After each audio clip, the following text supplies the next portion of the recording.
두 번째 시리즈 보고 넘어가도록 하겠습니다. 베이거스 골든나이츠 대 에드먼턴 오일스입니다. 또 만났네요, 여기도. 여기도 또 만났습니다. 여기는 이제 그 캐롤라이나 워싱턴보다는 조금 근래에 만났는데 어쨌든 두 팀이 또 만났고요. 그리고 이제 두 팀이 이제 그죠? 스탠리컵 파이널리스트, 하나는 파이널리스트. 그러니까 이제 두 시즌 연속 이제 이 두 팀이 스탠리컵 결승을 갔죠. 그러니까 이제 뭐 2024년에 베이거스가 갔고 2024년에 에드먼턴이 갔고 그런 그림이기 때문에 뭐 이제 또 그런 부분이 있네요. 어저께 이제 애틀랜틱 디비전 뭐 비슷한 거 들었던 기억이 나는데 일단 어쨌든 이 2년 연속 서부 챔피언 팀이었습니다. 그렇죠. 이제 그런 부분이 팀인데 요 대진도 좀 많이 기대가 되는 대진이다라고 말씀드리면서 한번 들어가 보도록 하겠습니다. 예, 뭐 일정부터 먼저 보시면은 7일, 9일 똑같습니다. 그죠? 똑같죠? 아까 그 시리즈랑 똑같죠, 일정이. 좀 다른가? 잠깐만요. 조금 다르네. 조금 다른 거 아닌가? 14, 15. 17, 19. 여기는 마지막에 이틀시죠, 그죠? 아닌데? 여기는, 다르네요, 그죠? 다르죠? 여기는 하루 쉬고 경기를 하죠. 이틀 쉬지 않죠, 여기는. 그렇습니다. 여기는 이틀 안 쉬네. 왜 나 이틀 쉰다고 생각했지? 여기는 어쨌든 이틀 안 쉽니다. 예, 그렇게 이제 좀 정정을 드리고요. 아까 이제 그 패기롭게 이틀 쉰다 그랬었는데 이틀 쉬는 게 들어가 있다 그랬었는데 근데 왜 여기는 없지? 아무튼 예, 없습니다.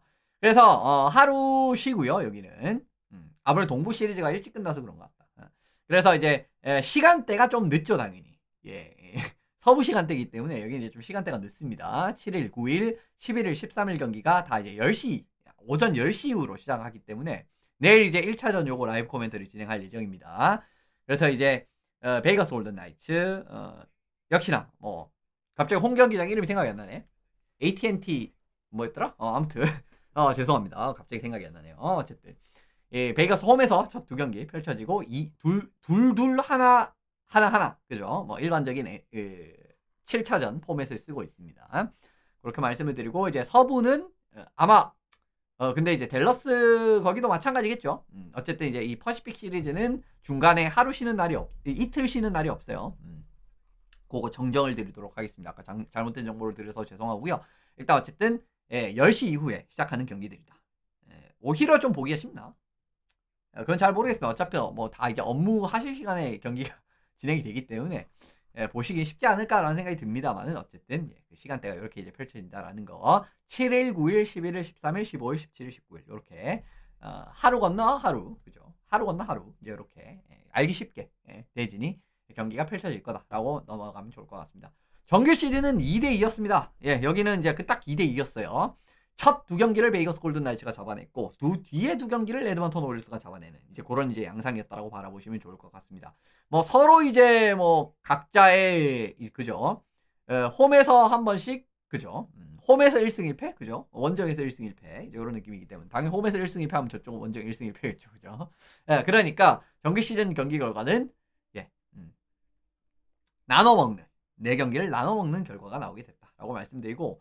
4월 마지막 경기 이제 4월 경기를 뭐 잡았다라는 이제 이러는 거는 이제 좀 에드먼턴이 좋다라고 볼 수가 있겠네요. 아무래도 이제 후반기의 경기니까 이제 그렇게 바라보시면 좋을 것 같고요.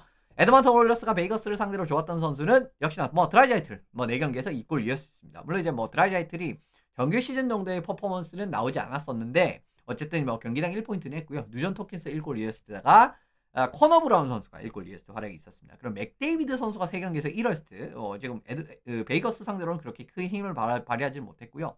다넬 러스 선수가 이제 4경기에서 3어시스트 23분 21초 그리고 부샤르 선수가 4경기에서 2어시스트 23분 42초 그리고 에콜룸 선수가 3경기에서 1어시스트 마이너스 3 별로 안 좋았네요. 에콜룸이 베이거스를 상대로 그렇고 스키너 선수가 3경기를 출장을 했는데 2.38에 92.4 요건 좀 변수가 될 수 있겠죠. 아무래도 뭐 뒤에도 이제 제가 누구냐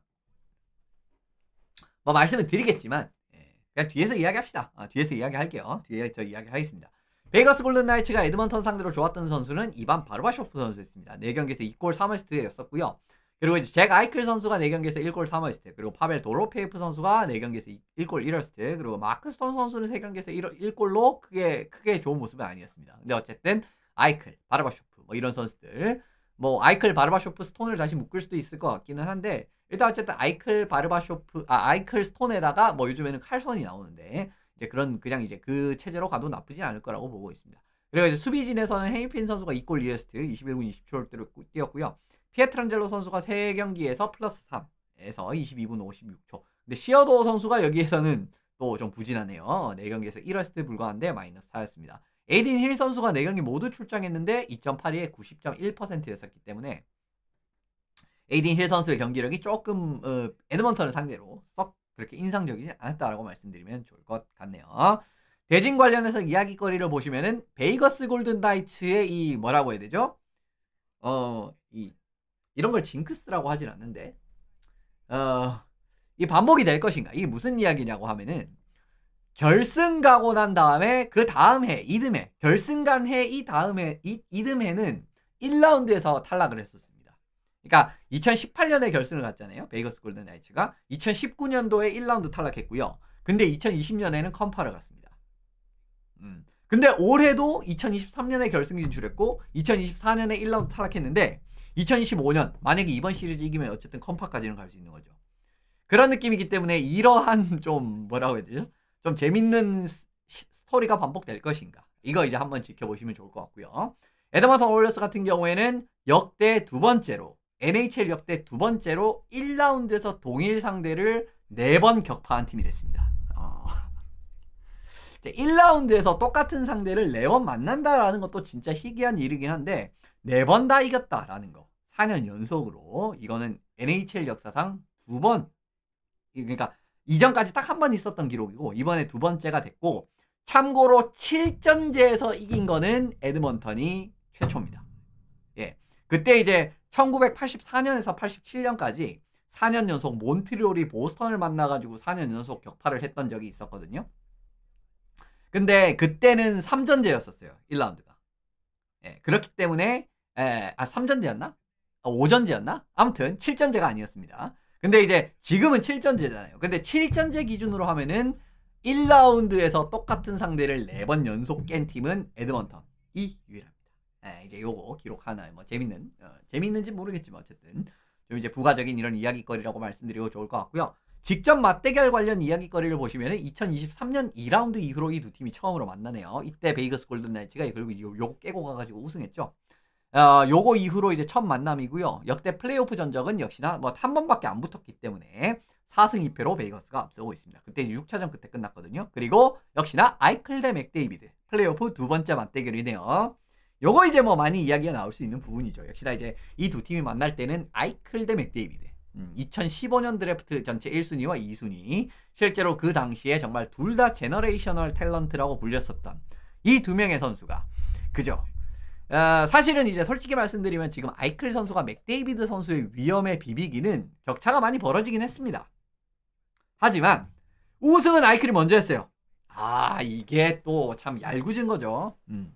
이게 좀 얄궂은 거긴 한데 일단 어쨌든 이번에 또 붙게 됩니다. 예, 그래가지고 아이클과 맥데이비드가 플레이오프에서 두 번째 맞대결을 한다라는 거 이것도 어떻게 보면 좀 좋은 스토리 라인이라고 바라보시면 좋을 것 같네요. 그리고 아이클은 전에 이겼을 때 우승을 했으니까 아무튼 그 부분입니다.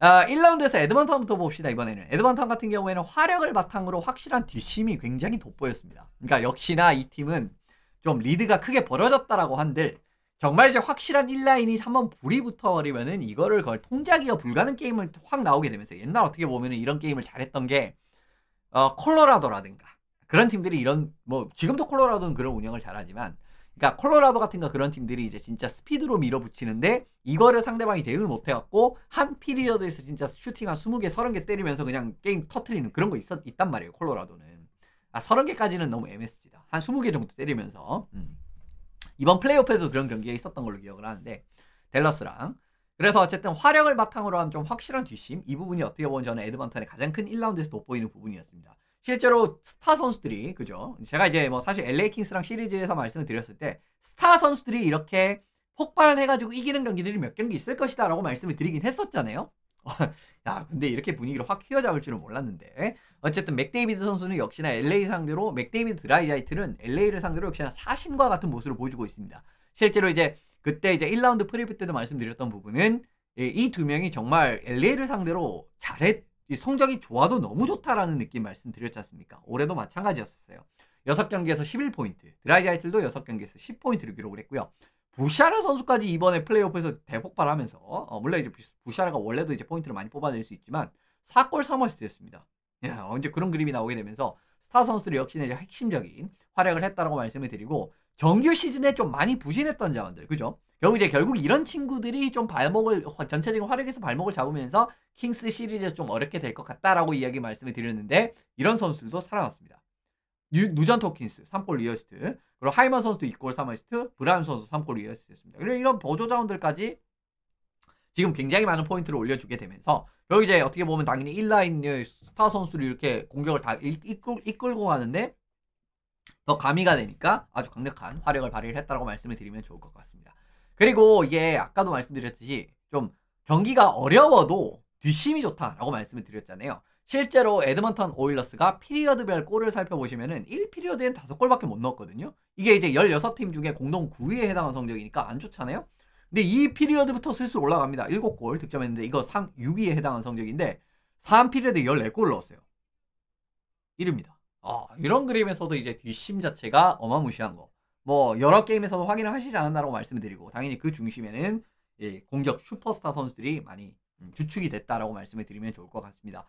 그러면 뭐 골 많이 넣고 사실 많이 먹히면 별로 의미가 없잖아요. 실제로 1, 2피리어드 같은 경우에는 이제 뭐 2피리어드 조금 이제 골이 올라왔지만은 많이 먹혔거든요. 3피리어드 득실 마진 보세요. 14골 득점하면서 6골밖에 실점하지 않았기 때문에 플러스 8이 찍혔습니다. 그러니까 전체 마진으로 따져봐도 플러스가 찍히죠. 이런 느낌에서 뒷심 자체가 어마무시하다라고 말씀을 드리고, 그러니까 실제로 LA 시리즈에서도 많이 보셨겠지만 뭐 2골, 3골, 4골 리드 같은 경우에서도 그냥 확 따라잡는 그런 그림, 1차전에서 물론 이제 지긴 했지만 그런 그림이 있었고, 뭐 3차전 같은 경우에도 이제 지는 그림에서 순식간에 2골 만들면서 역전하는 그림이라든가, 이런 어떻게 보면은 이 뒷심 같은 부분 어마무시한 모습 확인을 하실 수가 있고요. 이번 플레이오프에서 역전승을 가장 많이 한 팀이 에드먼턴 오일러스입니다. 4승이 모두 역전승이었어요. 그러니까 지금 이제 4승 2패로 올라왔는데 4승이 모두 역전승이었고요. 댈러스가 이제 3승이 역전승이었기 때문에 역전승 순위도 에드먼턴 오일러스가 상당히 높다라고 말씀드리고 넘어가면 좋을 것 같습니다. 뒷심 그만큼 좋다라는 거고요. 1라운드 역시 돋보인 부분은 파워플레이입니다. 이거는 뭐 사실 유구한 강점이기는 한데, 옛날에 뭐 2023년 같은 경우에도 에드먼턴 오일러스가 리그 최강, 거의 뭐 진짜 에드먼턴 오일러스 파워플레이는 그 당시 리그 최강이 아니라 정말 리그 역대 최강이라고 불릴 수 있는 그 정도 수준이었거든요. 근데 이번 플레이오프에서 상당히 경기력이 거의 뭐 그때 뺨치는 수준이 나오고 있습니다.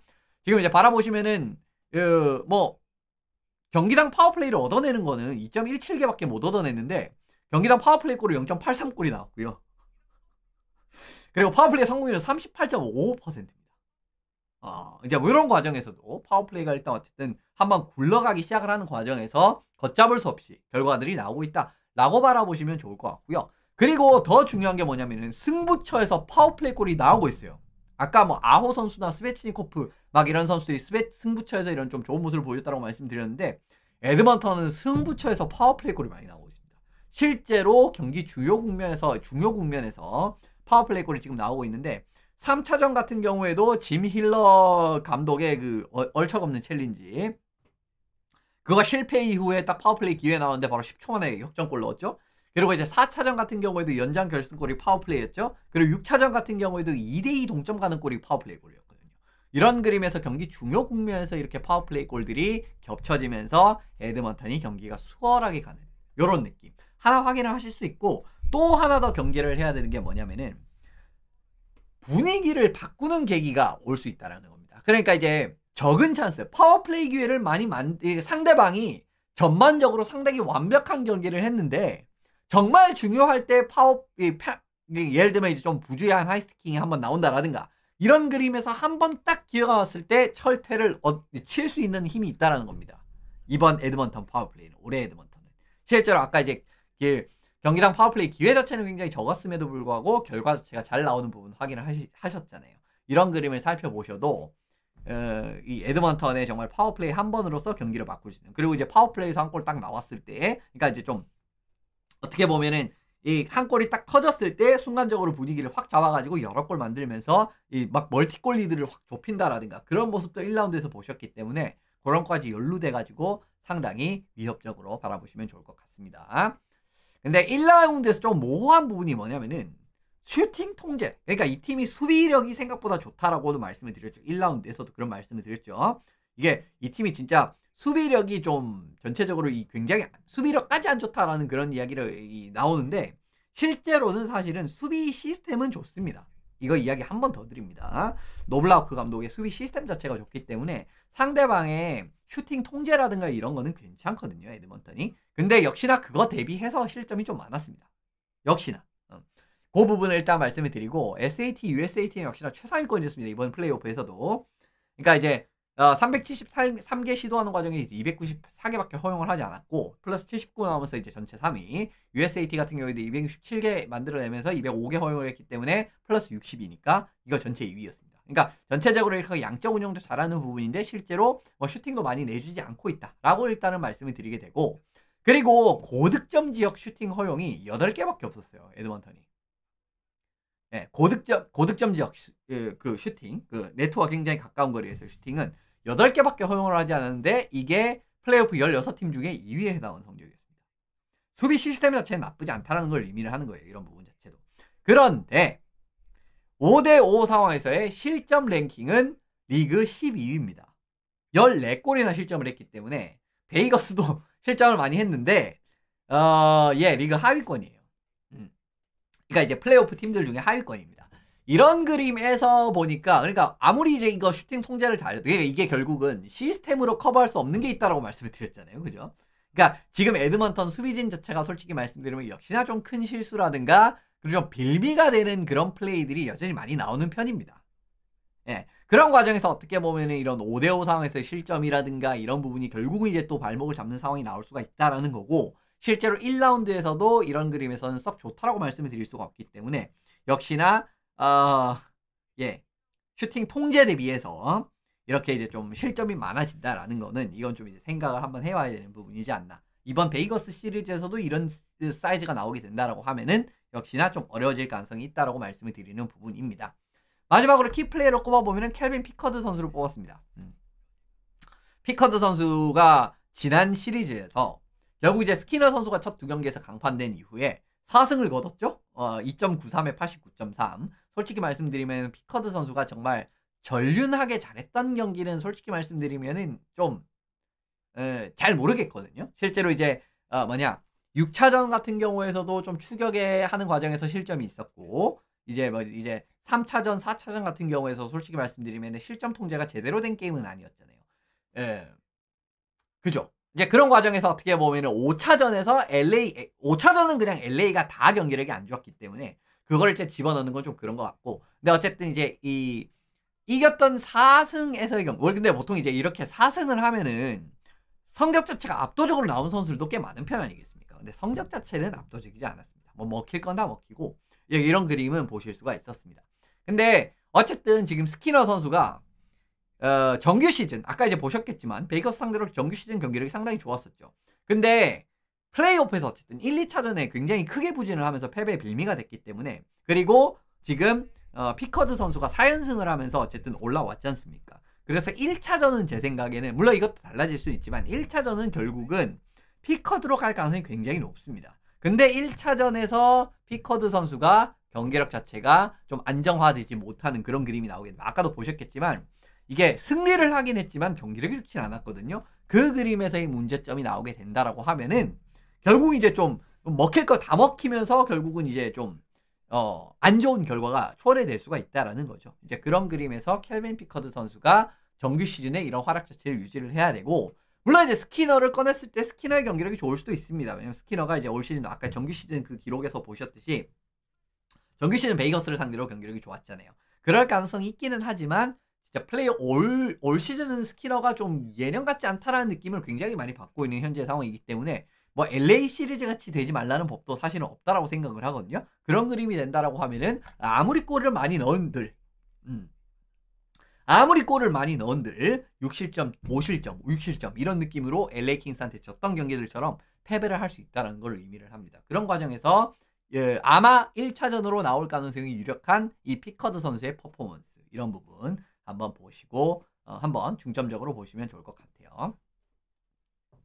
골든나이츠로 넘어가 보도록 하겠습니다. 베이거스 같은 경우에는 다양한 선수층의 공격 기여, 역시나 뭐 베이거스 2023년에 사실은 어디냐 에드먼턴을 잡을 때도 베이거스 같은 경우에는 실제로 이 라인 뎁스적인 측면에서 좀 승부를 보는 느낌이었습니다. 그러니까 파워플레이라든가 이런 데서는 골이 뜯겨도 5대5라든가 이런 부분에서 베이거스가 이득을 더 많이 챙기면서 이기는 게임들이었었죠. 근데 1라운드에서 사실은 전체적으로 포인트를 많이 뽑지는 못했는데 경기에서의 득점 장면이라든가 득점을 한 선수들이라든가 득점 라인 기여라든가 이런 걸 보면은 역시나 다양한 선수층, 다양한 라인에서 득점 기여 이런 부분 자체를 상당히 괜찮았다라고 바라보시면 좋을 것 같습니다.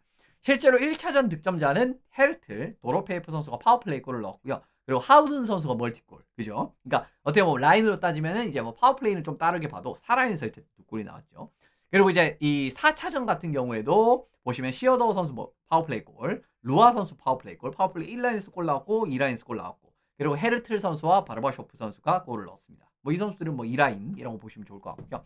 그리고 5차전 같은 경우에는 칼손 선수 쇼트핸드 골이 있었죠. 그리고 스톤 선수와 하우든 선수 골이 있었기 때문에 이것도 이제 각각의 좀 다른 라인에서 득점의 기여가 있었다라고 말씀을 드리면 좋을 것 같고 마지막 6차전 같은 경우에서는 1라인이 힘을 썼었죠. 6차전 같은 경우에는 시어더 선수 파워플레이 골, 아이클 선수와 스톤 선수의 골이 있었기 때문에 이런 느낌을 바라보시면 아시겠지만 여러 라인에서 이렇게 좀 득점을 하는 사실 뎁스팀의 좋은 그림이 승리가 나오는 그런 그림 자체들이 베이거스 골든나이츠가 이기는 경기에서는 그런 경기들이 다 나왔었어요. 하부 라인에서 이렇게 또 득점이 기여가 되는 느낌에서 잘 풀리는 그림이라든가 파워플레이도 1라인, 2라인에서 득점이 좀 분산이 되면서 좋은 그림이 나온다라든가 그리고 이제 1라인이 폭발해서 이기는 뭐 6차전 같은 경기라든가 이런 느낌에서 뎁스팀에서 좋게 풀릴 수 있는 느낌의 양상 자체를 1라운드에서 보여줬습니다. 보여주긴 보여줬어요.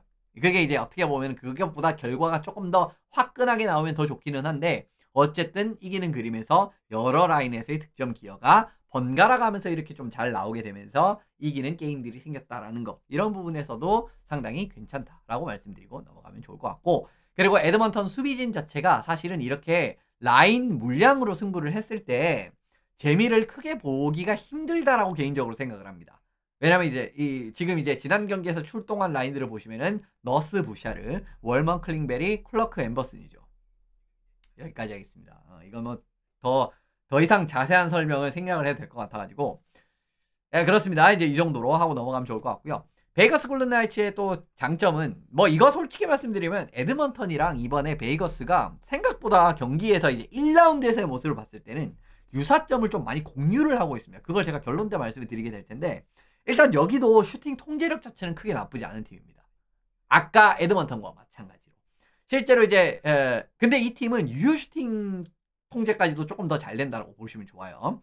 베이거스 같은 경우에 지금 이제 유효 슈팅 이번 플레이오프에서 25.5개밖에 이제 내주지 않게 되면서 오타와 템파베이랑 근소한 차이를 유지를 하는 그런 결과라고 보시면 좋을 것 같고 뭐 정규 시즌에서도 솔직히 말씀드리면 25.5개라고 하면은 굉장히 상위권의 결과 아니겠습니까? 자, 그런 과정에서 정규 이런 이제 슈팅의 통제적인 능력에서 좋은 모습을 보여주고 있다라는 거고 이 팀도 SAT, USAT 같은 경우에는 굉장히 잘 찍히는 편입니다. 지금 이제 390-297 플러스 93이 찍히면서 2위 그리고 이제 USAT 같은 경우도 255에 197이라서 플러스 58 찍히면서 3위였습니다. 이렇기 때문에 역시 이제 뭐 슈팅 마진이라든가 상대방이 이런 이제 슈팅을 좀 통제하는 능력이라든가 이런 부분 자체는 역시 나쁘지 않다라는 걸 의미를 하거든요. 뭐 에드먼턴이랑 거의 비슷한 내용이에요. 근데 이제 이 팀은 유효 슈팅까지도 조금 더 통제력이 좋다라고 말씀을 드리고 싶은 거고 물론 베이거스 골든나이츠가 평년 대비해가지고 이번 플레이오프에서 60분당 블로킹 숫자가 좀 줄어든 건 사실입니다. 원래는 이제 베이거스 골든나이츠 항상 제가 설명을 드릴 때는 슛 블로킹 이후에 역습을 굉장히 깔끔하게 나가는 과정에서의 데미지를 줄 수 있는 팀이다라고 많이 설명을 드립니다. 근데 그 근간이라고 할 수 있는 슛 블로킹 숫자는 좀 줄어들었어요. 그죠? 좀 많이 줄어들었죠? 이 우승 시즌과 비교를 하면 거의 한 3개 줄어들었지 않습니까? 근데 이게 이유가 있습니다. 이게 왜 이유가 있냐면은 그만큼 5대5에서 양적 운영은 좀 잘하는 팀이 됐기 때문이에요. 베이거스 골든나이츠가 이번 플레이오프에서.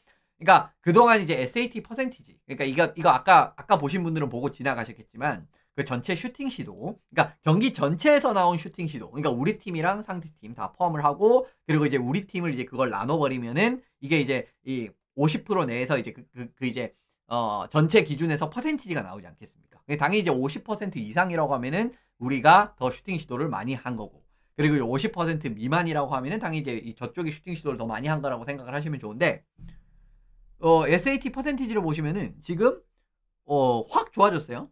전년 대비해가지고. 그러니까 예전에는 그만큼 많이 슈팅을 허용을 했기 때문에 샷 블락킹도 더 늘어났던 거고, 그런데 지금 같은 경우에는 전년 대비해가지고 양적 운영이라든가 이런 통제력이 훨씬 더 증가를 했기 때문에 지금 어떻게 보면은 이 세 개가 차이가 난다라고 해서 이게 딱히 떨어졌다라고 이야기를 할 수는 없는 겁니다. 그래서 어쨌든 바라보시면은 슈팅 블로킹적인 경기력은 여전히 강점이다라고 바라보셔도 좋을 것 같아요. 유효 슈팅 숫자도 적고, 그리고 양적인 운영에서 재미를 보고 이런 그림들이 있으니까 그렇게 결론을 내리면 좋지 않을까 싶고요. 이 부분은 역시나 베이거스 골든나이츠의 강점이다. 근데 아까 보셨겠지만 5대5 상황에서의 실점은 꽤 있는 편입니다.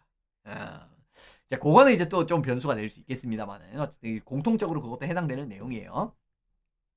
1라운드에서 또 돋보이는 부분은 쇼트핸드 상황에서 역시나 빡센 팀입니다. 역시 이제 쇼트핸드 상황에서 이번 시리즈에서 또 골을 2골이나 만들어냈던 게 이 세 팀이 지금 이제 쇼트핸드 골을 지금 2골을 넣은 팀이거든요. 오타와, 콜로라도, 베이거스 이렇게 이제 멀티골이 아니 뭐야 계속 멀티골이라고 그러지? 그러니까 시리즈 뭐 6경기가 다 6경기 했었죠. 아니 댈러스는 7경기, 콜로라도는 7경기다. 근데 이제 1라운드에서 지금 이제 이 쇼트핸드 골, 그죠? 가장 많이 넣었던 팀들이 요 세 팀입니다. 근데 그 중에 베이거스가 있었다라는 거고, 이거를 사실 주목해야 되는 이유는 딱 하나 때문입니다. 이 선수 때문이죠. 물론 에번 부샤르 선수가 이미지 대비해서 턴오버 프론 선수는 아니에요. 요거는 이제 명확하게 하고 들어가야 됩니다. 그러니까 퍽을 많이 만지기도 많이 만지는데 퍽을 만지는 대비 턴오버가 많은 선수는 아니에요. 에번 부샤르가. 하지만 뜬금없는 실책성 플레이는 많습니다. 여전히. 이게 문제죠. 너스도 마찬가지지만. 근데 파워플레이에서 어쨌든 그 포인트맨으로 부샤라가 나오기 때문에 이런 부분에 대한 그 시한폭탄이 터질 수가 있다는 거예요.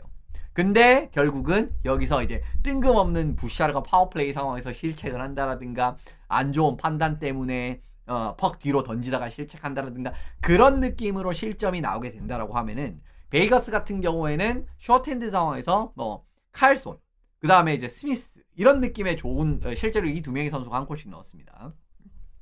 이런 느낌에서 데미지를 줄 수 있는 선수들이 있기 때문에 이게 물릴 수가 있다라는 겁니다. 아까 말씀드린 거랑 비슷한 거로.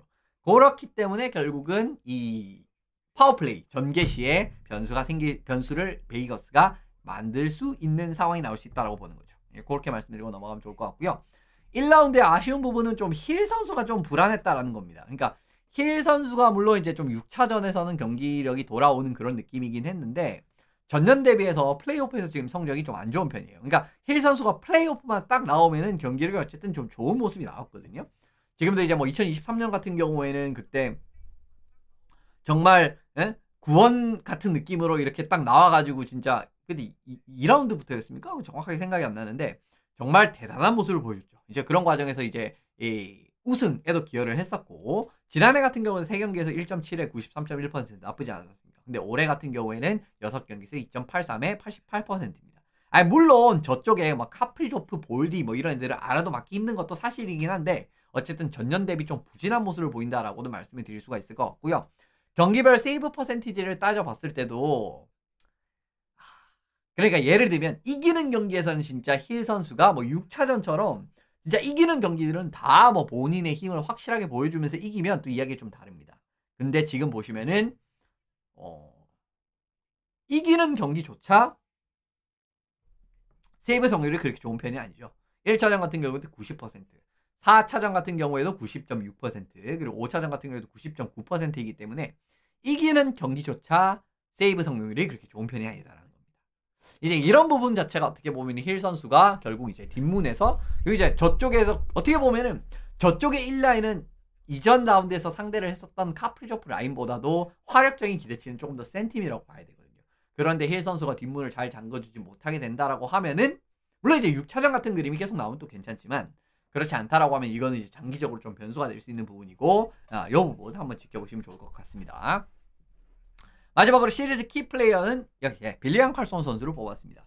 예, 칼손 선수 원래 이제 뭐 여러 가지 선수가 나올 수 있습니다만은 굳이 이제 칼손 선수를 뽑은 이유는요. 지난 시리즈에서 가장 많은 득점을 올린 라인은 칼손 아이클 스톤 라인의 3골이었습니다. 플러스 3. 그리고 사드 헤르틀 도로페프 선수가 2골 2골 넣었는데 2골 실점을 해서 0이고, 그리고 이제 바라바쇼프 루아 스미스 라인이 2골 만드는 과정에서 1실점에서 플러스 1이었습니다. 그러니까 칼손 아이클 스톤 라인이 사실은 제가 알기로는 이번 시리즈 내내 그냥 고정으로 나온 라인은 아니는 걸로 알고 있거든요. 근데 이제 5차전이라든가 6차전이라든가 이렇게 묶었을 때도 좋은 결과들이 많이 나왔고, 실제로 6차전에서 또 이제 요 라인이 이제 쭉 활약을 했었죠. 5차전 같은 경우에 중간에 이제 칼손 아이클 스톤 라인으로 이제 전환을 하는 그런 그림이 있었던 걸로 기억을 하는데, 어쨌든 칼손 선수가 지금 아이클 스톤 라인에 올라왔을 때 퍼포먼스가 잘 풀린다라고 이제 일단은 보고 넘어가시면 좋습니다.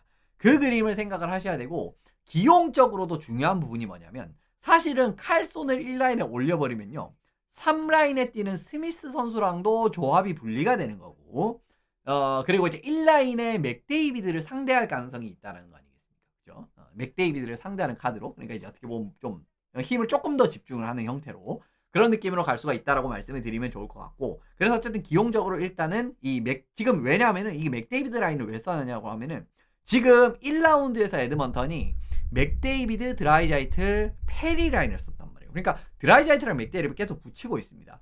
그런 느낌이 되니까 결국은 1라인에 맥데이비드를 상대하는 그 느낌에서도 칼손을 이렇게 힘을 쓰는 과정에서 그러니까 밀리는 느낌이 나오면은 좀 또 힘들어질 수 있다는 거죠. 왜냐면 이제 칼손을 1라인으로 올렸다라는 거는 3라인에 그동안 호흡이 좋았었던, 실제로 이제 스미스랑 칼손이 같이 많이 나왔었거든요. 근데 또 그 조합을 분리한다는 걸 의미를 하긴 하니까, 물론 이제 스미스는 바르바쇼프 나왔을 때도 괜찮긴 한데 일단 그렇게 말씀드리고 넘어가면 좋을 것 같고, 또 하나의 기대점은 역시나 쇼트핸드 상황에서 마무리 능력. 아까 말씀드렸듯이 쇼트핸드 상황 2골 넣었는데 1골 스미스, 1골 칼손이었습니다. 이제 그 과정에서 칼손이 또 활용을 할 수 있다라는 거고요.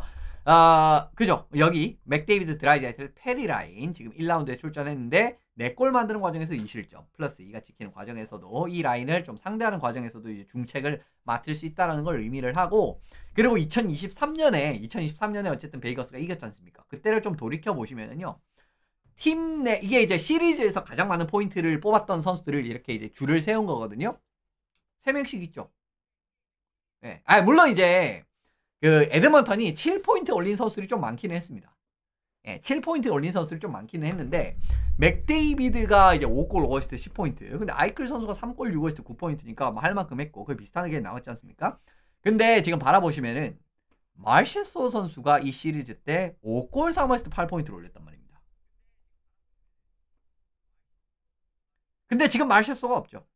근데 그 당시에 결국은 마르셰소 같은 역할의 선수를 하는 선수가, 물론 뭐 도로페프 같은 선수가 그 역할을 할 수도 있겠지만, 칼손이 어쨌든 지금 조금 중책을 맡는 역할을 5차전, 6차전 이렇게 보여줬기 때문에 칼손이 그런 역할을 해주면은 또 쉽게 시리즈가 갈 수 있다는 걸 의미를 하는 겁니다. 이것도. 예. 그런 부분이 있기 때문에 결국은 그죠? 또 마르셰소의 빈자리까지도 어떻게 좀 채울 수 있는 그런 기대감을 좀 가지면서 누구냐, 칼손 선수를 좀 이제 좀 주목할 만한 선수로 뽑았다라고 바라보시면 좋을 것 같아요. 마지막으로 결론입니다. 네, 마지막으로. 네, 아까도 말씀드렸듯이 두 팀이 생각보다 이거 데이터를 찾아보시면은 유사점이 진짜 많았었어요. 파워플레이에 강점이 있는 대비해서 페널티 킬링에 약점이 있고, 그리고 5대5 실점 통제력 자체가 좀 부족하고, 그러니까 5대5 자체 슈팅 통제는 잘 되는데 실점 통제가 자체가 좀 부족하고, 그리고 이제 뭐 고득점 위험, 중위 지역 위험, 저득점 위험 이런 걸 다 비교해도 수치가 굉장히 비슷하게 나옵니다. 거의 모든 부분에서 비슷하게 나오는데, 게다가 골리까지도 둘 다 이제 뭐 1라운드에서 조금 부진한 부분이 있었죠. 그런 그림이기 때문에 생각보다 두 팀의 유사점이 꽤 많기는 했었거든요. 하지만 시리즈를 어떻게 이겼나라는 걸 좀 이제 돌이켜 봤을 때, 저는 사실은 1라운드에서 에드먼턴이, 물론 이제 에드먼턴이 아예 못했다라는 건 아닙니다. 아예 못했으면 당연히 못 이기죠. 근데 이게 저는 진짜 컸다라고 보거든요. 어떻게 보면은 시리즈 내부적 요인보다 외부적 요인이 더 컸어요. 이때 사실은 짐 힐러 감독이 굉장히 부주의한 챌린지를 했었고, 이 과정에서 결국 실점이 나오게 됐고, 결국 이제 이거 딱 먹힌 이 시점부터 4연승을 한 거 아니겠습니까? 에드먼턴이. 그런 그림이 됐기 때문에 실제로 이거는 진짜 다른 좀 그 애널리스트들도 이런 이야기를 하시는 분들이 있어요. 그러니까 이게 어떻게 보시면은 그냥 아니 그 3차전에 그냥 이거 실수 하나 해가서 게임 터진 거 가지고 이걸 모든 걸 좀 이럴기는 너무 하지 않으십니까? 라고 생각하실 수는 있는데 예전에도 뭐 사실 이런 내용을 많이 말씀드리긴 했지만 시리즈에서 이런 좀 멘탈을 터트릴 수 있는 느낌의 이런 큰 뭔가 발생을 하잖아요. 그러면은 그게 생각보다 영향을 많이 미칩니다. 선수들한테도.